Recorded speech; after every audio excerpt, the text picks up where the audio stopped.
എല്ലാവർക്കും നമസ്കാരം. നമ്മുടെ പുതിയൊരു വീഡിയോയിലേക്ക് എല്ലാവർക്കും സ്വാഗതം. സോ എമ്പുരാൻ മൂവിയുടെ ഫസ്റ്റ് ഡേ ഓൾമോസ്റ്റ് ഷോ കഴിയാറായിട്ടുണ്ട്. ഇപ്പോൾ തന്നെ ഫസ്റ്റ് ഹാഫ് കഴിഞ്ഞിട്ടുണ്ട്.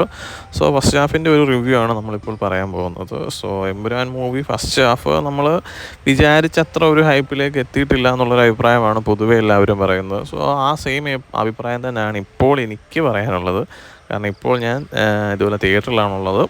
അപ്പോൾ ഫസ്റ്റ് ഹാഫ് കണ്ട് കഴിഞ്ഞിട്ട് ഇപ്പോൾ ഇറങ്ങി ജസ്റ്റ് റിവ്യൂ ഇടുന്നതേ ഉള്ളൂ നിങ്ങളുടെ അടുത്ത്. സോ നമുക്ക് ലൂസിഫറിനകത്ത് നമുക്ക് ഇതുപോലെ കാണാൻ കഴിഞ്ഞിട്ടുള്ള ഒരു ഒരു ഒരു ഇമ്പാക്റ്റ് അല്ലെന്നുണ്ടെങ്കിൽ ഒരു പഞ്ച് ഇപ്പം നമ്മൾ ലൂസിഫറിൻ്റെ ഫസ്റ്റ് ഹാഫ് നമ്മൾ കൊണ്ട് നിർത്തുന്ന പോലെ ഒരു പഞ്ച് നമുക്ക് ഫീൽ ചെയ്തിട്ടില്ല. ആ ഒരു എന്താ ഒരു ആസ് യൂഷ്വൽ നമ്മൾ പറയുന്ന പോലെ തന്നെ ഒരു ലാലേട്ടൻ മൂവിയാണ്. പക്ഷേ എന്നിരുന്നാലും നമുക്കൊരു ഹോളിവുഡ് ലെവൽ ഓഫ് മേക്കിംഗ് ഉണ്ട് പടത്തിന്. വളരെ അത്യാവശ്യം നല്ല രീതിയിലുള്ളൊരു മേക്കിംഗ് ആണ് പടത്തിനുള്ളത്. പക്ഷേ ആ ഒരു ലെവൽ ഓഫ് ഒരു മാസ് അല്ലെന്നുണ്ടെങ്കിൽ നമ്മൾ എക്സ്പെക്റ്റ് ചെയ്ത് എനിക്കൊന്ന് ഓവറായിട്ടുള്ള എക്സ്പെക്റ്റേഷൻ കാരണമാണെന്ന് തോന്നുന്നു.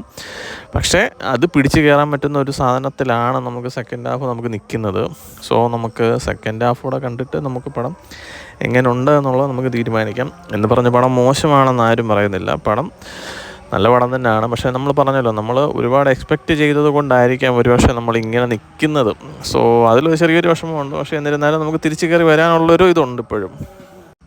പക്ഷേ പടത്തിന് സെക്കൻഡ് ഹാഫ് നമ്മൾ കത്തിക്കും എന്നുള്ളൊരു വിശ്വാസത്തിലാണ് നമ്മളിപ്പോൾ സെക്കൻഡ് ഹാഫിന് കയറാൻ വേണ്ടിയിട്ട് പോകുന്നത്. സോ സെക്കൻഡ് ഹാഫ് കൂടെ കണ്ടു കഴിഞ്ഞതിന് ശേഷം പടത്തിൻ്റെ മൊത്തത്തിലുള്ള റിവ്യൂ നമ്മൾ എന്തായാലും ഡെഫിനറ്റായിട്ട് നമ്മൾ ഇടുന്നതാണ്. സോ എല്ലാവരും പടം തിയേറ്ററിൽ തന്നെ പോയി കാണുക. മാക്സിമം എല്ലാവരും തിയേറ്ററിൽ തന്നെ പോയി കാണുക. കാരണം അതൊരു വലിയൊരു തിയേറ്റർ എക്സ്പീരിയൻസ് തന്നെയാണ് ഈ മൂവി എന്ന് പറയുന്നത്. സോ നമ്മൾ തിയേറ്ററിൽ ഒരിക്കലും നമ്മൾ മിസ് ചെയ്യരുത്. സോ എമ്പുരാൻ മൂവിയുടെ ഫുൾ റിവ്യൂ അറിയാനായിട്ട് ഏകദേശം നമുക്കൊരു 1.5 hours നമുക്ക് കാത്തിരിക്കേണ്ടതായിട്ടുണ്ട്. സോ അതിനുശേഷം നമ്മൾ പുതിയൊരു വീഡിയോ ആയിട്ട് വരും. സോ നമ്മുടെ ചാനൽ ഇപ്പോൾ തന്നെ സബ്സ്ക്രൈബ് ചെയ്യുക.